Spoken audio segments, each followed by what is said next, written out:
y'all would, let's open up with some prayer.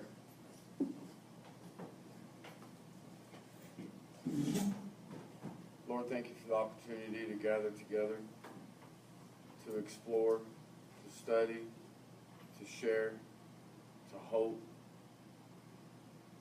We ask that you would fill this room, that you would open our minds, that you would speak to us tonight. We thank you for all that you have done for us individually and collectively. In your holy name we pray, amen. Amen. Yes? You have a question already, John? Yes, sir. Okay.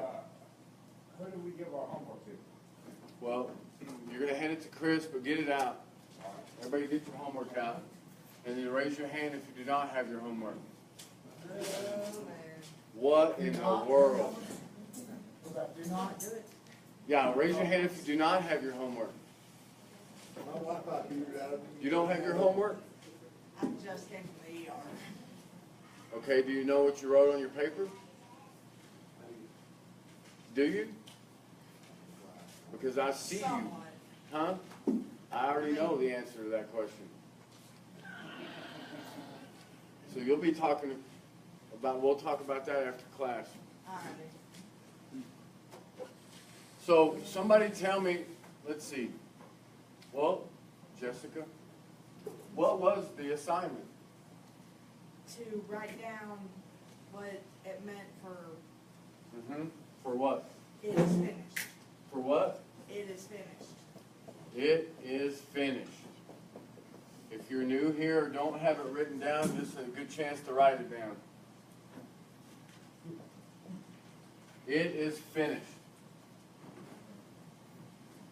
Well, let's talk about that briefly. Which, really, it almost sounds disrespectful to even say that. To talk about it briefly. Because it's probably the most important statement that's been said in history. So my apologies, God, and those that are here. What does... Let's see what's been written. Brad, did you do your assignment? You didn't do your homework? I can talk about that. You can talk about that? Jason, What's up? what did you write down? It is finished, coming from the Bible, is referring to what Jesus said on the cross. It concerns sin, the law, with the death of Christ, the law, and sins having to be atoned for was finished. Nothing more is required of us but to believe in Jesus. Who? Right on. Whoa, dude. Yeah, man. Wow. Man, I'm still getting goosebumps. I have to eat about it. Jessica, what'd you get? We are fully forgiven, free, accepted. We're fully forgiven, Free, fully freed, fully accepted. fully accepted, and what? Fully equipped. And fully equipped. That's good stuff, man. That doesn't sound like the message that I grew up with. I don't remember growing up with I was fully accepted by God. And so that's the thing, man, that I love about this place and this opportunity, man, is for us to talk about things like that because, man, to me, that's good news. We've been talking about good news, and that's good news. Reese, did you do yours? Yes, sir. Share it with us, please. Paid in full. Paid in full. What is paid in full?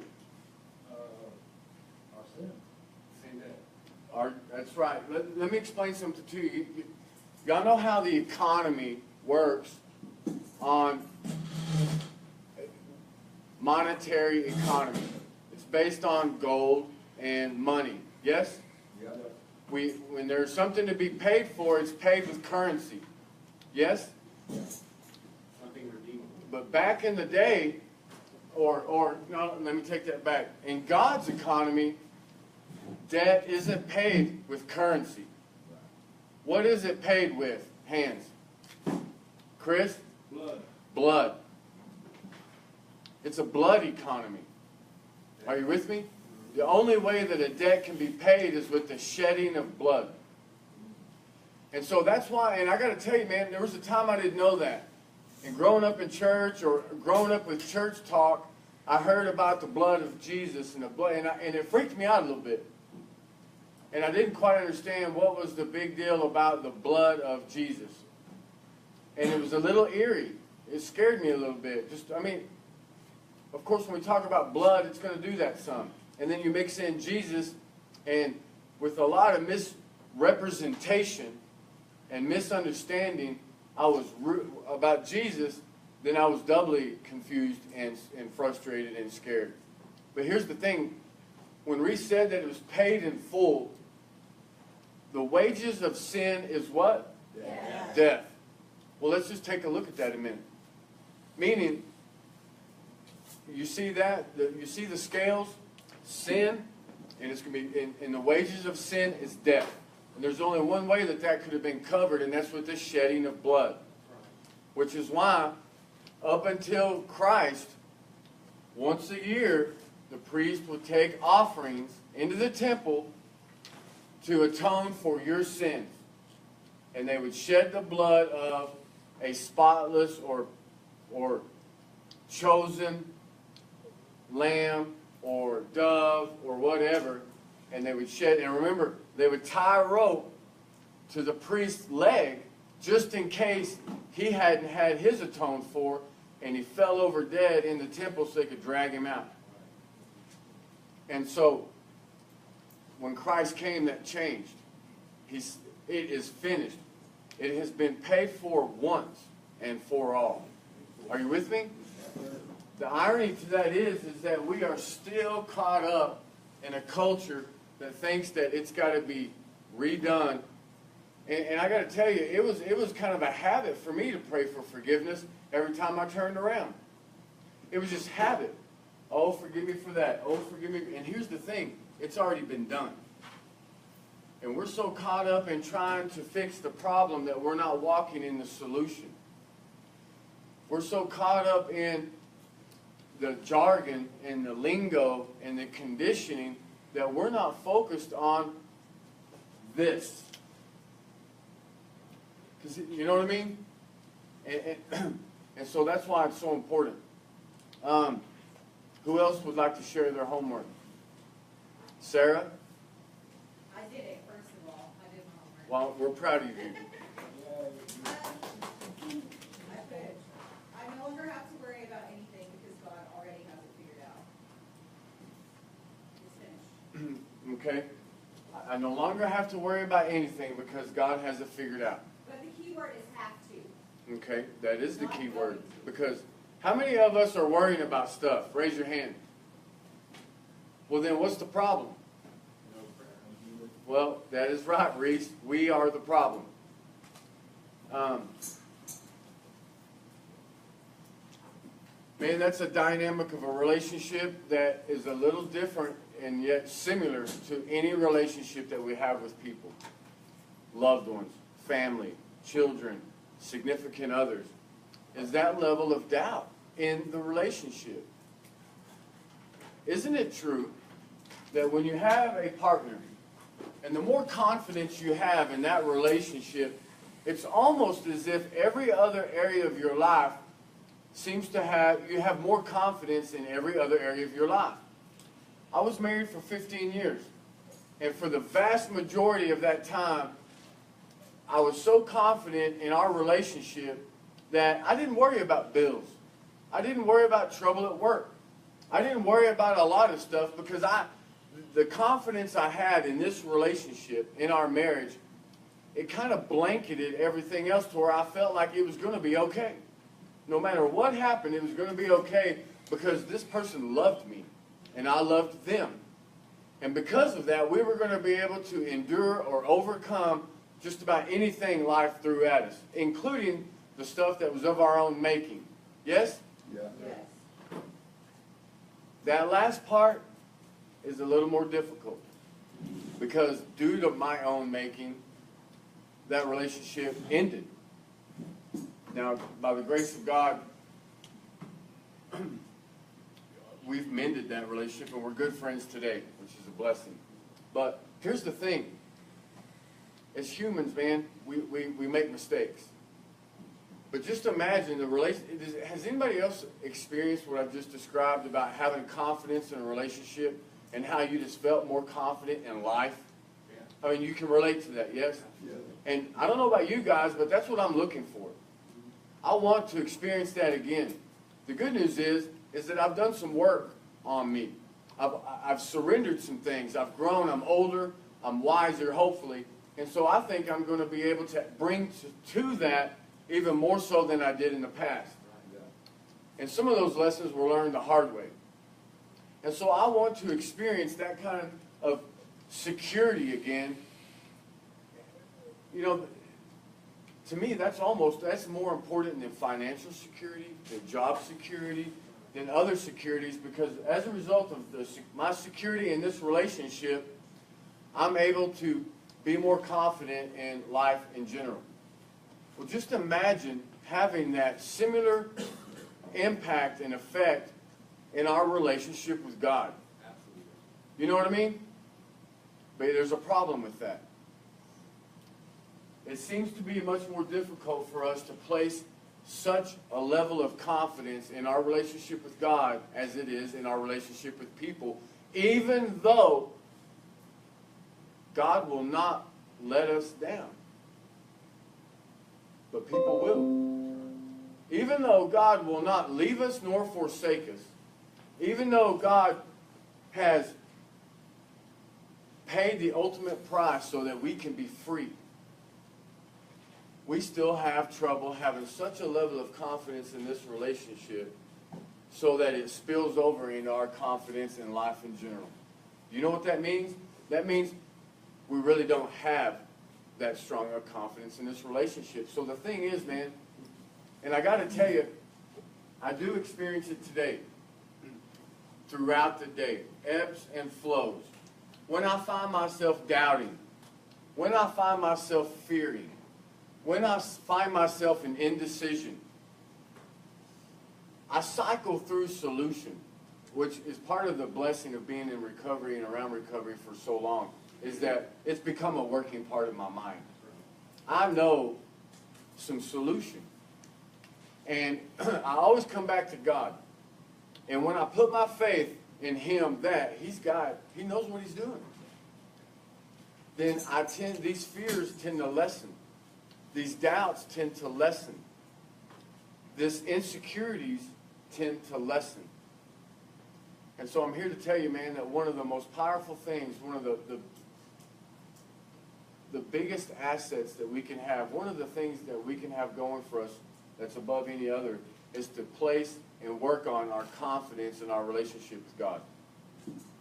However, that's one of the main reasons why we're having this group, is because we can't have that level of confidence in God when we don't trust God, when we don't know God. I mean, remember, I called myself a Christian long before I was a Christian. What does that mean, Rusty? That means I called myself a Christian long before I was okay with Jesus Christ. I called myself a Christian for 10 years, even though when I heard the name Jesus Christ, I still felt uncomfortable.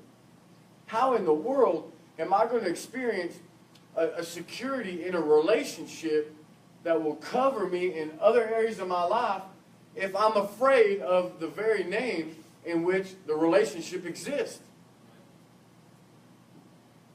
And so, not only did my fear and my conditioning that I had, that the world had instilled in me, I didn't even know Christ. How can I have a relationship with a God that I don't know? And then even if I don't know, or I begin to know, if I don't trust God, how am I going to have a secure relationship with God? And it's hard to trust God when you think He's going to send you to hell. It's hard to trust God when you think you're not good enough, or you think you're going to screw it up.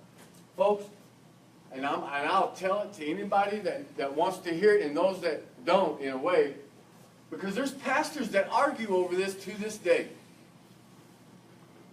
One of the most powerful reasons why it is finished is so powerful is because, folks, you can't mess it up.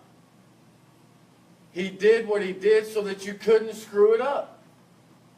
As long as you put your faith in him.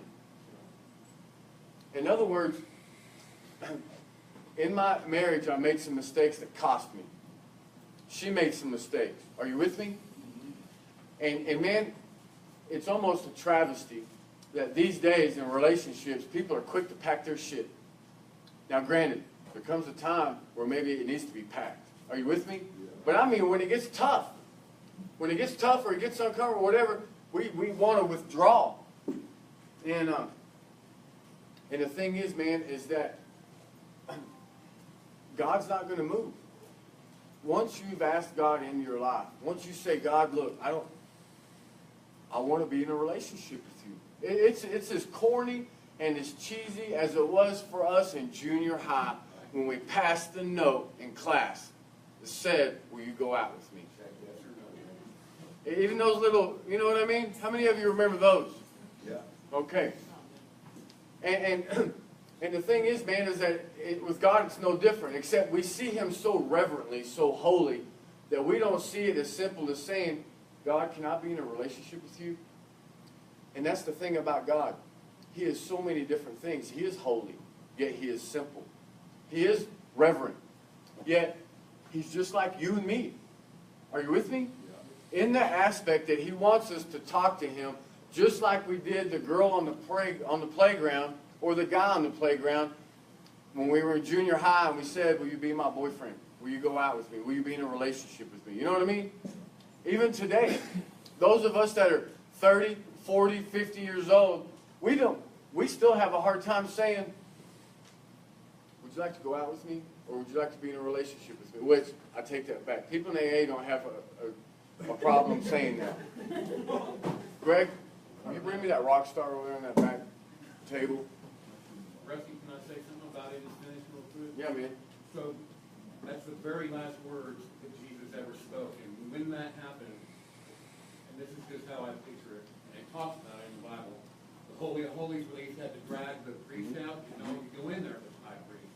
He was the only one allowed. Anyone that ever went in besides that guy was going to drop dead anyway, because he wasn't allowed in there. God lived in there. The curtain tore. There was an earthquake. There was a curtain that separated the Holy of Holies from the rest of the temple. Go on. And so the moment that Jesus said it is finished, the Bible says he gave up his spirit. That was it. And then his head hung low and he was dead. He was humanly dead. And that was the beginning of grace, which is what you're talking about now. It was the end of the old law where you had to sacrifice animals, and the beginning of grace. And I love this picture of grace. That's what it is finished means, is that now you have grace, which is God's riches at Christ's expense. Well, let's talk about that curtain. The curtain that separated the Holy of Holies, where the ark was, the Ark of the Covenant, and the mercy seat. That's where the sacrifice for our sins took place once a year. Now anyone can. And then there was the middle part of the temple, and then there was the outer part of the temple. Are you following me? And there was a curtain that separated the inner part from the rest. That no one could go in, except they had to be blessed. They had to go through some ritual to even be able to go in here. Right. And they had to have the rope tied around them. And this is where the sacrifice took place, and the incense, and so that the aroma was pleasing to God, so on and so forth. But when Christ was crucified, this curtain was ripped, symbolizing that there is no more barrier between us and God. That's right. Christ is the bridge. Are you following me? That's a big deal theologically. Yes? Yeah. And even though he said it's finished, and it is, we're still freaking out and trying to live under the same things that we were trying to since they were given to us, instead of focusing on the solution. The Word says in a multitude of places that the law brought death. We had a new hope that brought life. But folks, we can't have confidence in that new hope if we're afraid of them. We can't have confidence in that relationship if we don't know who we're talking about. So, it is finished. It's something to really chew on, okay? Now, Chris, do you have us a clip prepared? I thought you said you had a 5-minute one. Yeah, there's one up there. Do you like it? You feel good about it? Huh? Okay, well, let's take a look at it, and then we're going to go over some other stuff.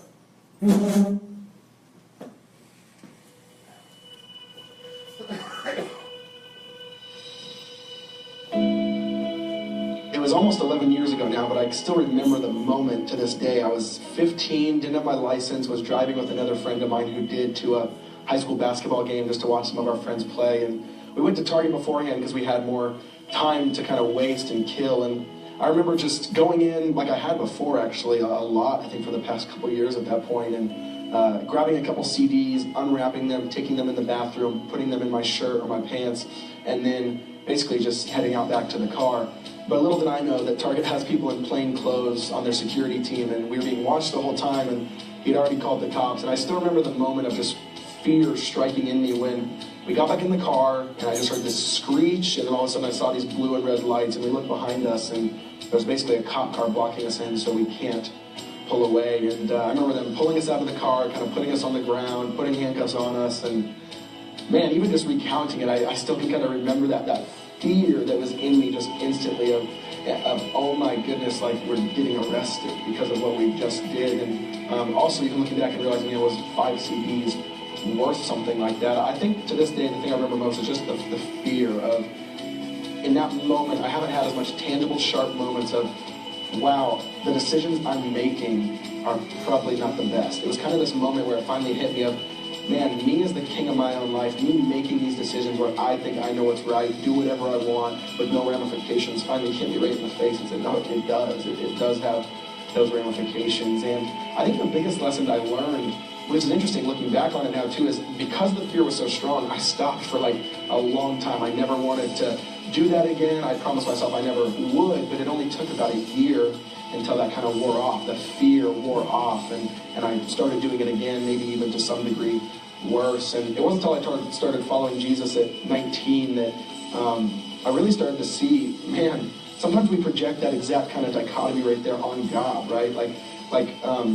So many of us are motivated to do things for God or obedience or to, live the Christian life properly simply based out of fear. Simply based out of, I'm going to not do this because I might get a lightning bolt thrown down on me, or, kind of the cartoon character of God, or that, he might, snap his fingers and I'm gone, or whatever it is.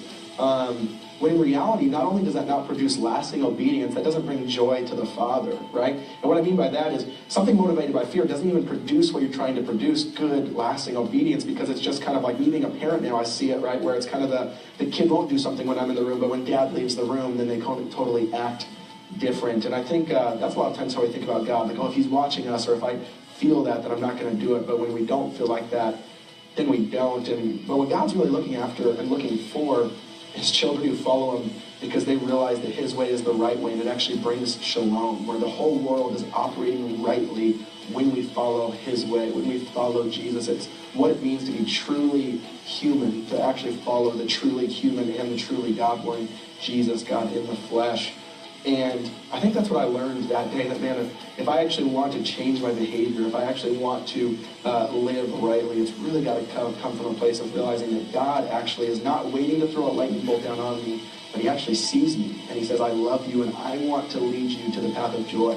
In John chapter 10, Jesus says, I want to bring life. Some translation even say, I want to bring you life abundantly. Like, Jesus wants to give us the full life, what it's for, where we find joy, and all those different things. And too many times we settle for the kiddie pool of being motivated by fear or false legalistic religion, when God says, I'm a father, I want to know you, and I want you to walk with me.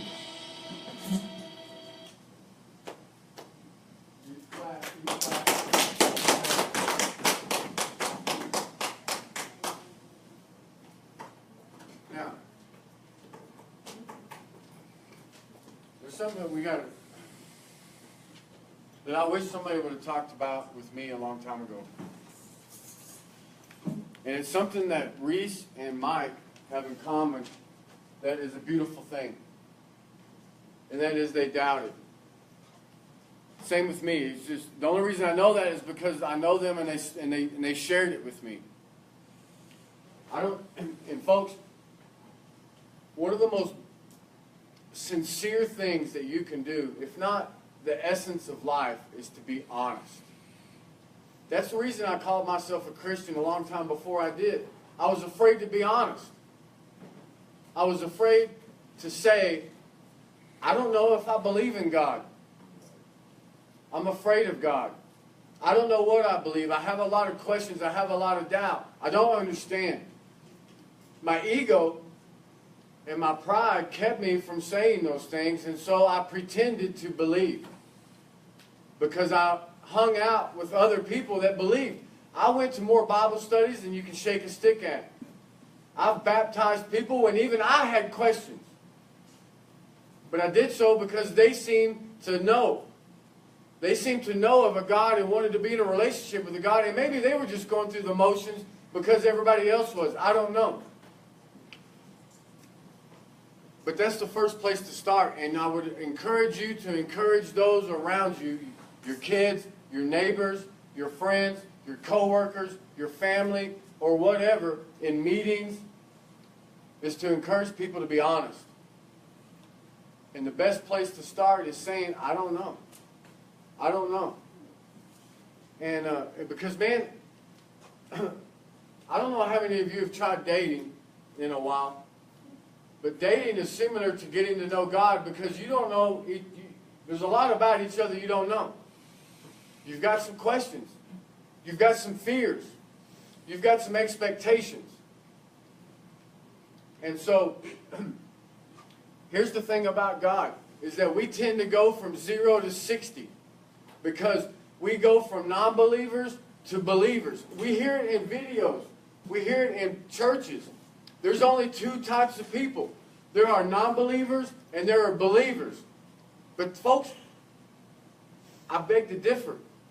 Because there are a whole lot of people in between there that don't know what's going on.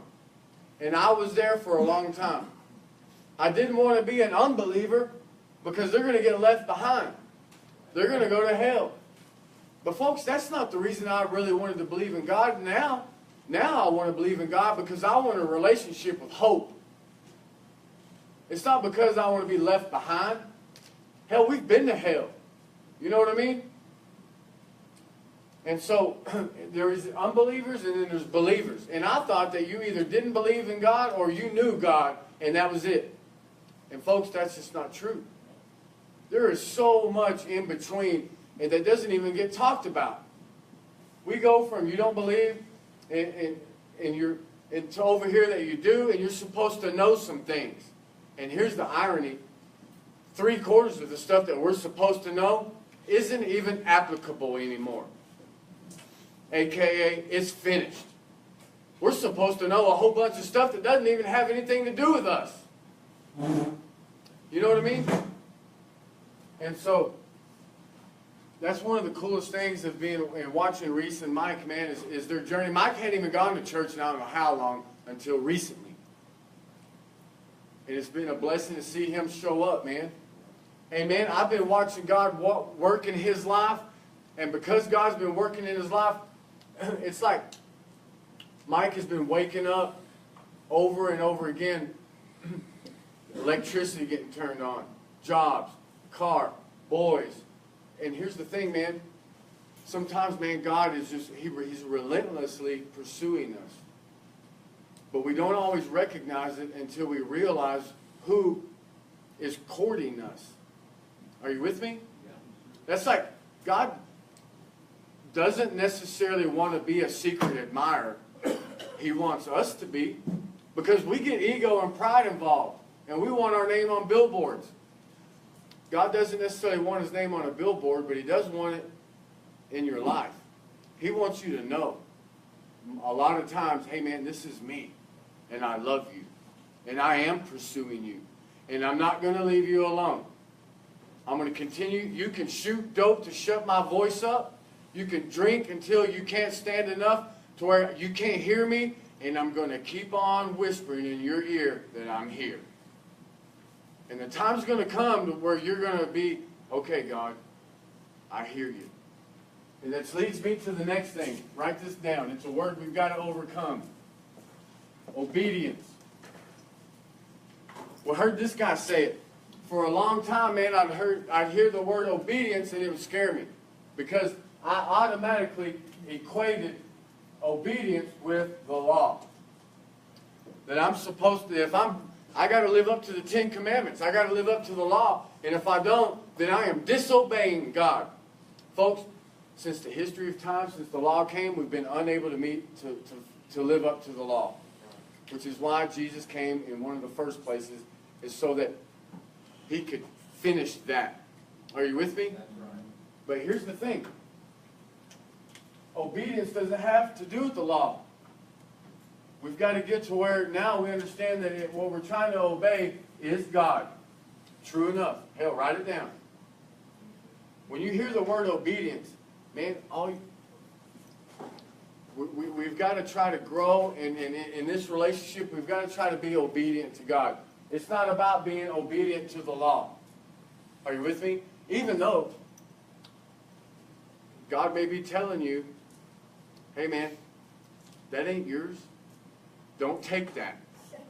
Are you with me? Yeah. AKA, thou shalt not steal. Yeah.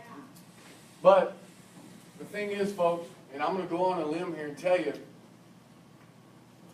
this has been finished. Are you with me? That's why this is called the old covenant. We are now under a new covenant. The old has passed and the new has come. Are you with me? But don't worry about this right now. But we've got to get comfortable with this. And here's the thing. Obedient to God. I want you to get to know this word right here when it comes to obedience. Are you with me? And when you hear, man, you got to try to obey God. You got to try. We're not very good at obeying anything. Are you with me? I mean, look.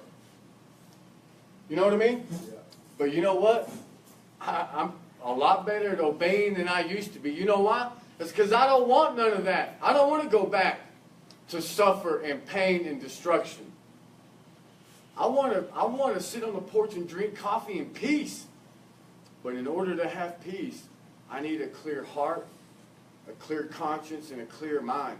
And folks, God tells me, hey man, this is on you. This weight is on you. This thing is messing with you. And it's keeping you from being at peace on the porch right now. So let's do something about it. We've got to try to learn to listen to God. To hear Him. And when we're listening to God, we're trying to be obedient. We're trying to follow through with what we're hearing. Are you with me? Now, you had a question back there?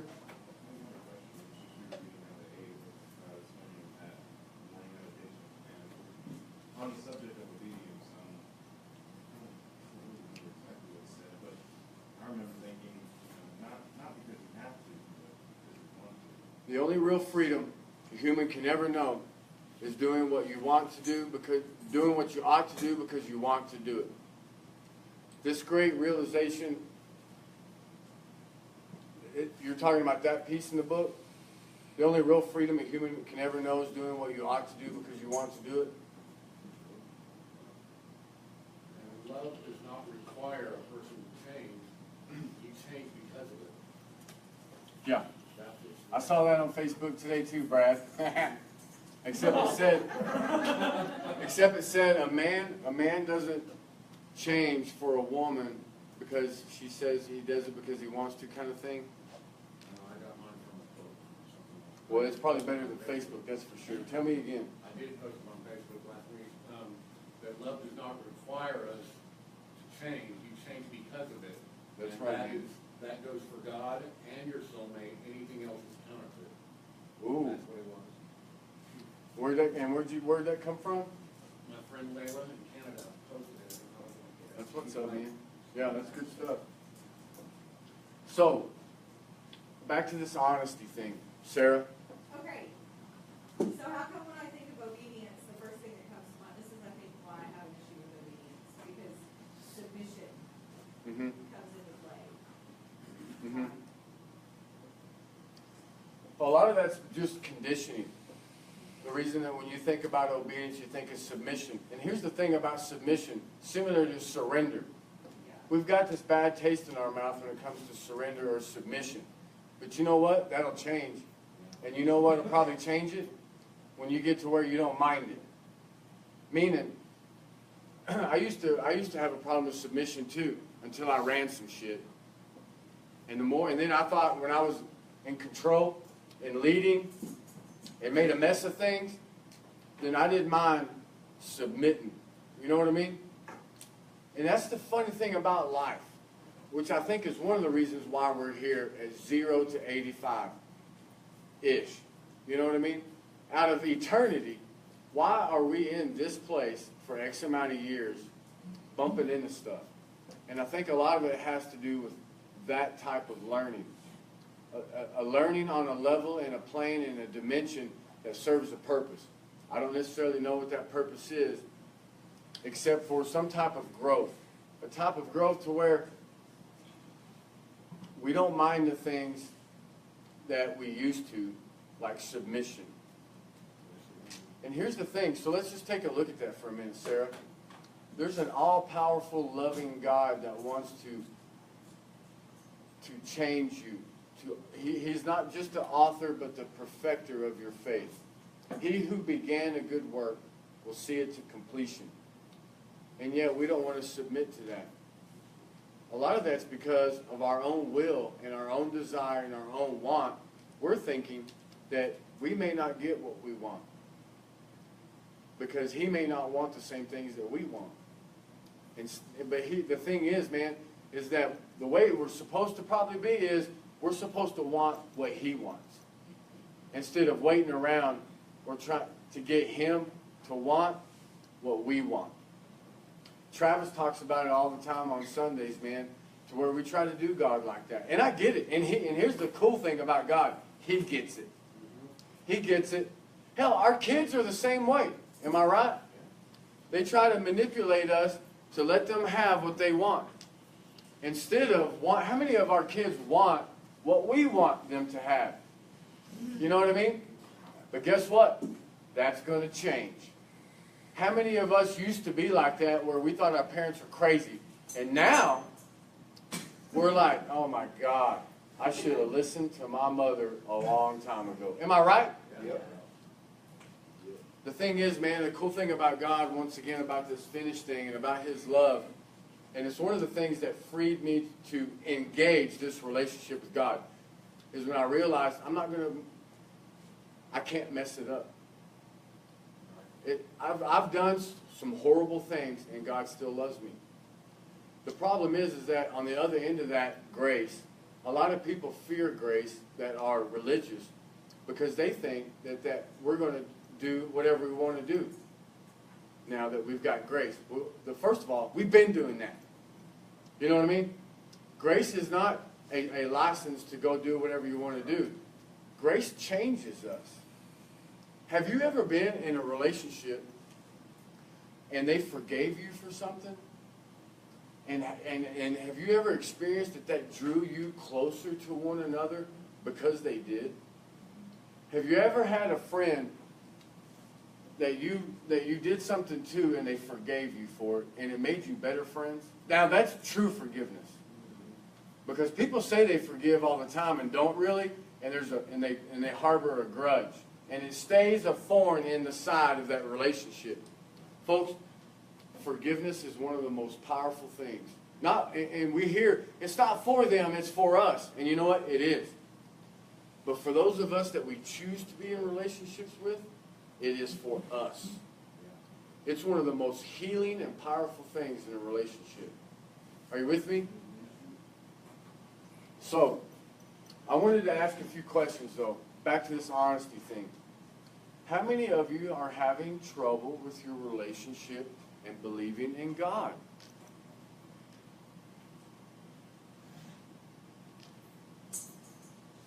Okay. Man, there's nothing wrong with that. That's a good place to start. And I got to tell you, sometimes I still do too. I do too. And that's the thing about God is a little different than people because there's only probably so much I can know about Brad. You know what I mean? 5, 10, 15, 20 years, I'm going to know Brad pretty well. God is so much that we're going to continue to grow in that relationship from now on, which is a beautiful thing. Here's a quiz question. A little piece of truth for you that you can know. There is a place that the mysteries of God are revealed. There is a place to where we can learn the mysteries of God.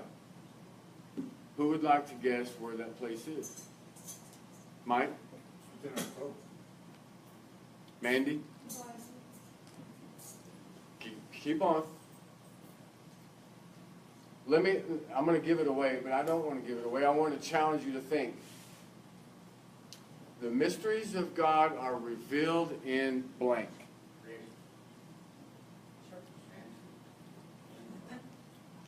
So we're all going to learn something tonight.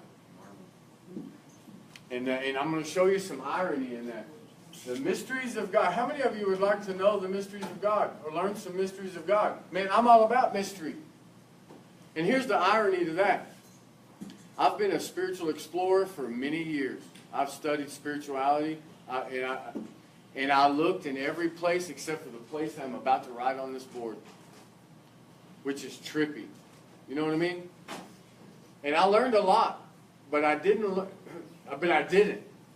Are you with me? So, it's written in the Word, in the Bible, where this place is. The mysteries of God are found in Jesus Christ. And so here's the trippy part to that. First of all, I wasn't looking there because I had a problem with Jesus. I was good with God because the 12-step program will get you good with God. I mean, it makes it so dang accessible, it's ridiculous, which is a blessing. You know what I mean? A lot of us get been beat up so much by spirituality and religion that we needed an open door to God. At least it's in the lobby. Right. But the thing is that I still had issue with him. And man, that was all my stuff and the world stuff. The world is good at what it does because the enemy is good at what he does. Remember, what's the number one objective of the enemy? Raise your hand. Every hand in this room should be up except Summers. Macy? What's the answer? The number one objective of the enemy is what? Wouldn't that be good to know? Yeah. Greg? Destroys. Well, that too. Everybody says that. True. Jason? To separate us from God. To separate us from the love of God. And folks, isn't it sneaky for the enemy to work through the world to make us afraid of Jesus Christ, and therefore we can't even get to God?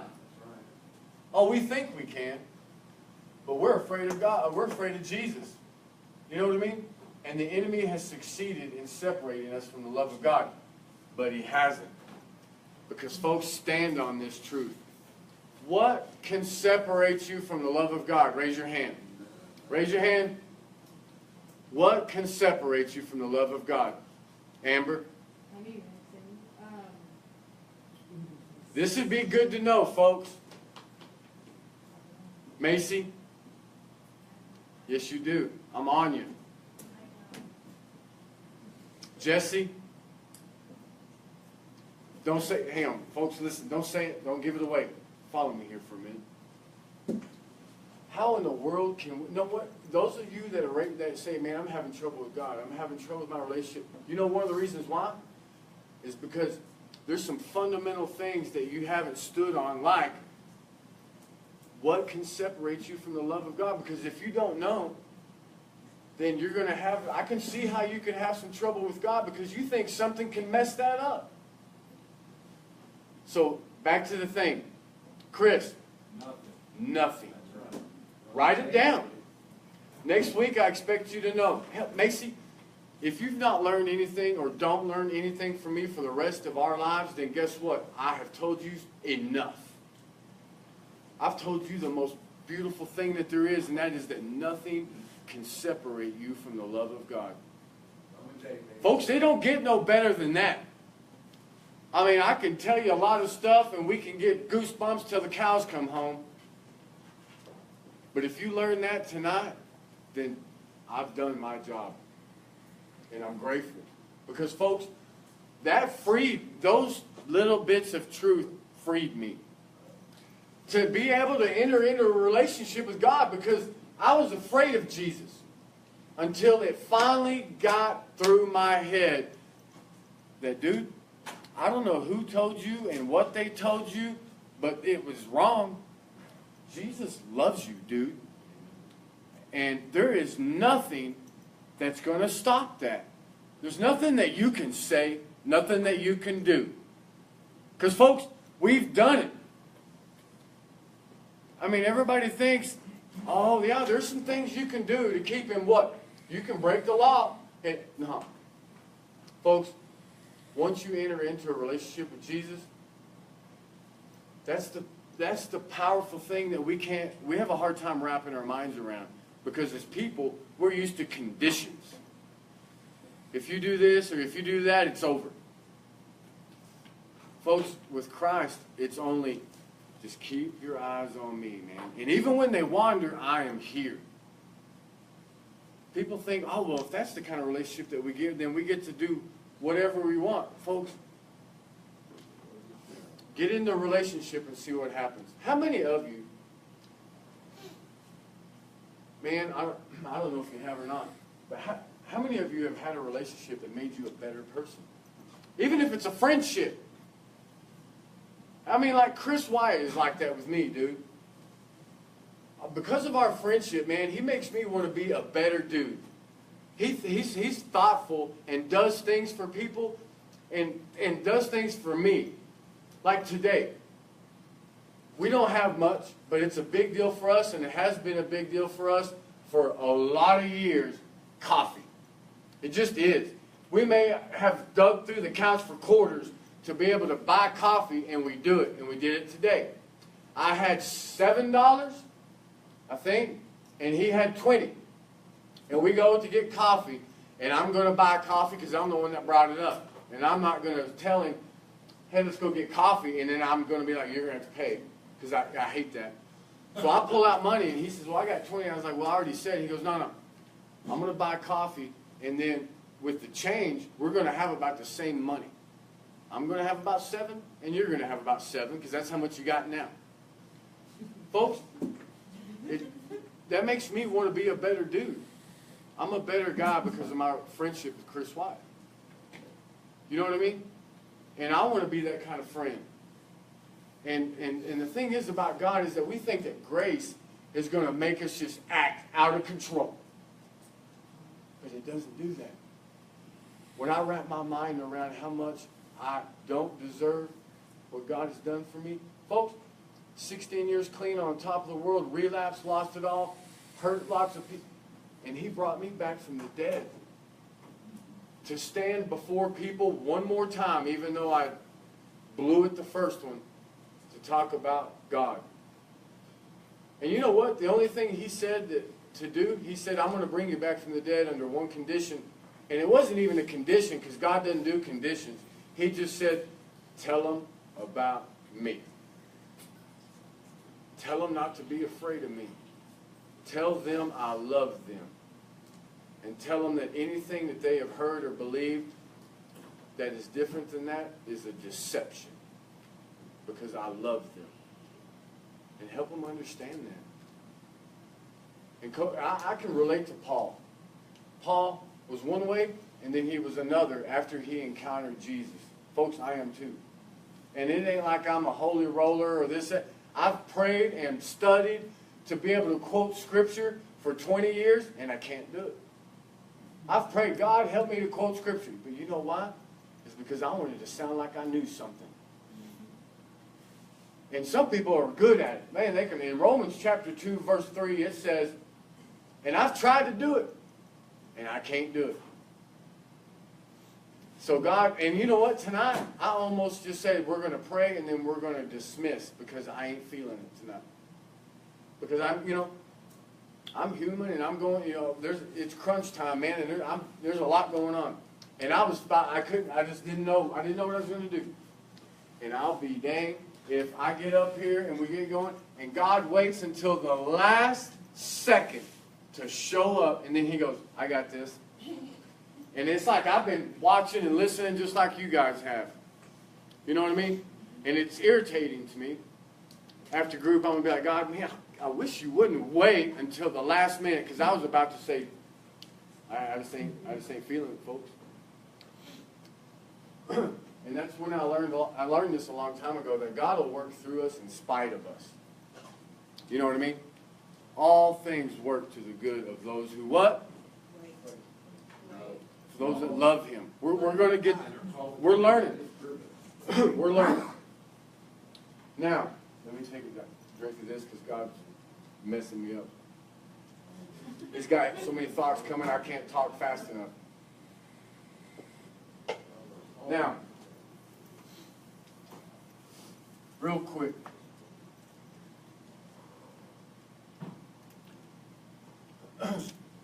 Summer, what are you afraid of when it comes to God?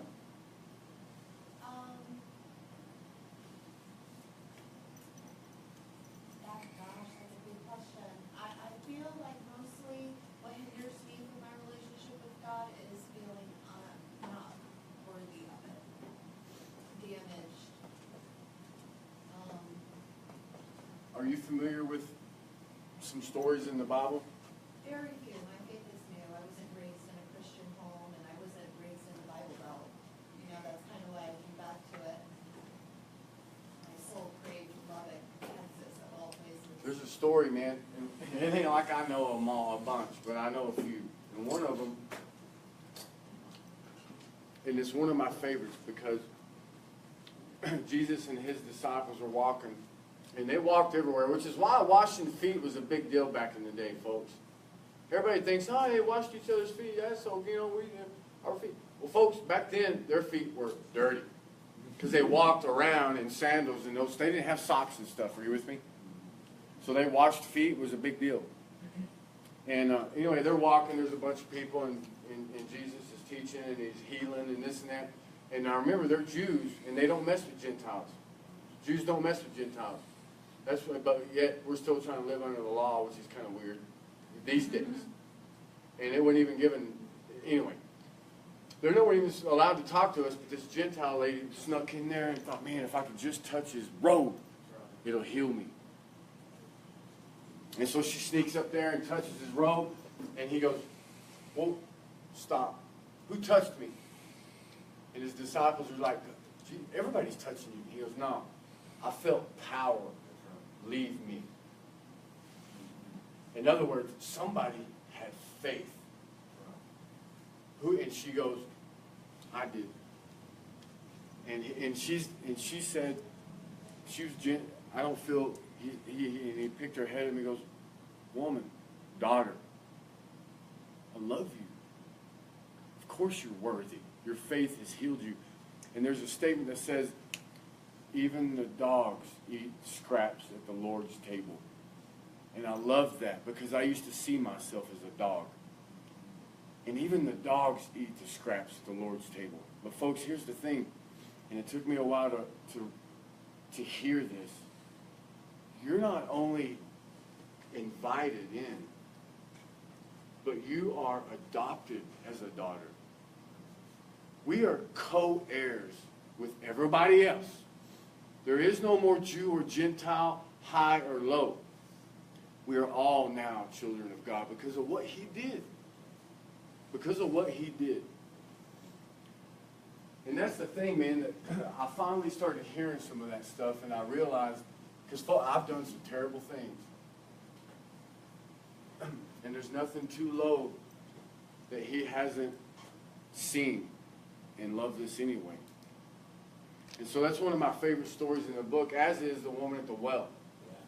They weren't even supposed to talk to her either, because she was a Gentile.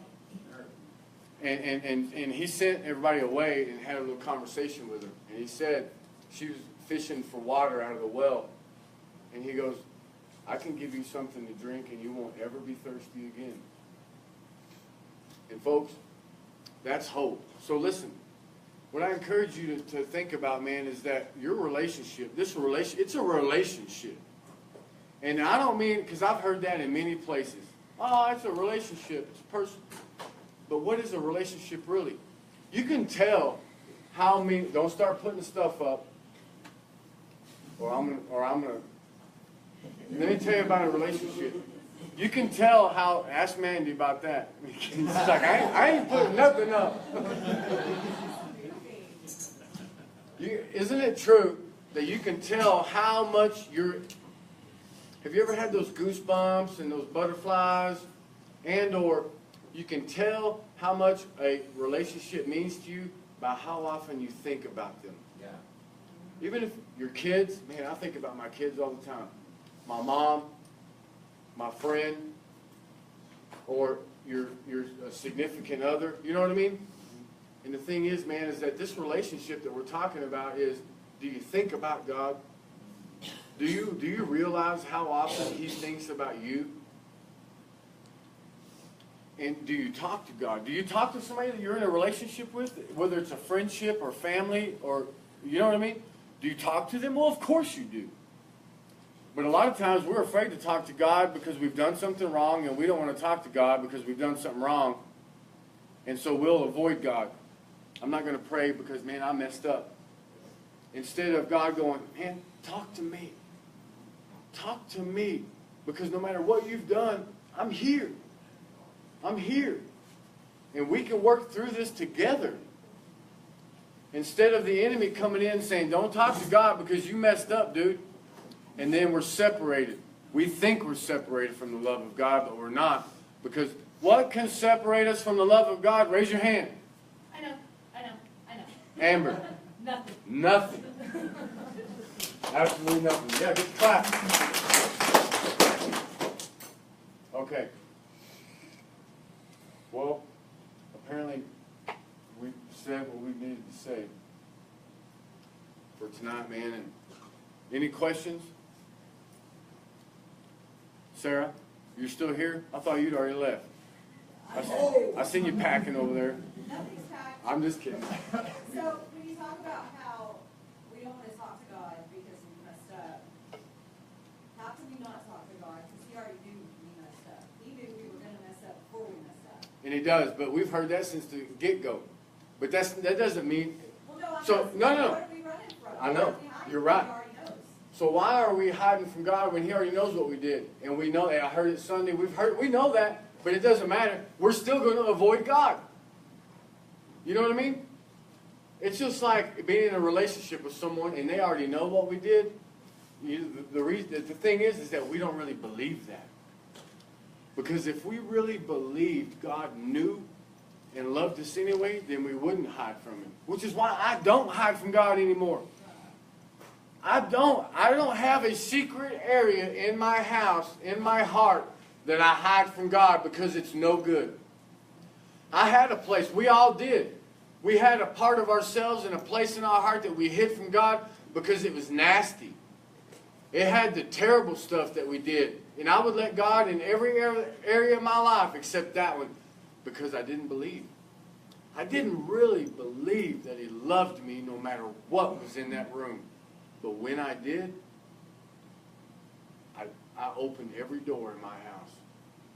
And so the thing is, Sarah, you're right. Why should we? We shouldn't. The reason people do is because they don't yet believe that He wants in every room. Not because He's going to look down on you or judge you, because He's bringing a broom. And He's going to help you sweep the floor. The King of Kings wants to wash your feet. Because He did it. And He told us when He did it, I do this so that you can see me do it, so that when I'm gone, you do it for each other. It's a clap. So that's a good point. So the moral of that story is, folks, continue to engage this relationship so that your faith builds, your trust builds, your belief builds. Because the more you believe, the more powerful. You know, we're told, and it's true, that the disease is progressive. It's a vicious cycle and it's progressive. Yes? Well, guess what? It ain't the only thing that's progressive. So is our relationship in the power of God within it. The more we engage and the more we believe, the more powerful that relationship becomes. It's just like a speaker said at the NA convention a couple of months ago, you're about as clean as you're going to get off of dope. You know, I've been clean since so-and-so, so-and-so. You're not going to get no cleaner. But what you are going to become is more free. As time goes on, it's progressively so. You become more free because remember, we've been in prison. A prison built for our minds that we cannot smell, taste, or touch. Are you with me? Yes. Let's stand and pray.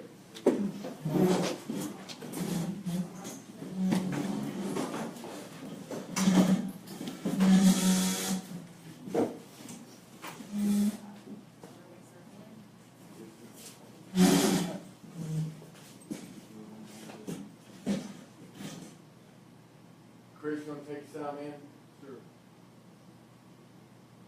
Father God, thank you for allowing us to come together, learn from each other, and open our minds to your love, your grace. Allow us to show each other the same love that you've showed us, freely, with no expectations. We love you. In your holy name we pray. Amen. Amen. Wasn't packing my stuff. No, I wasn't.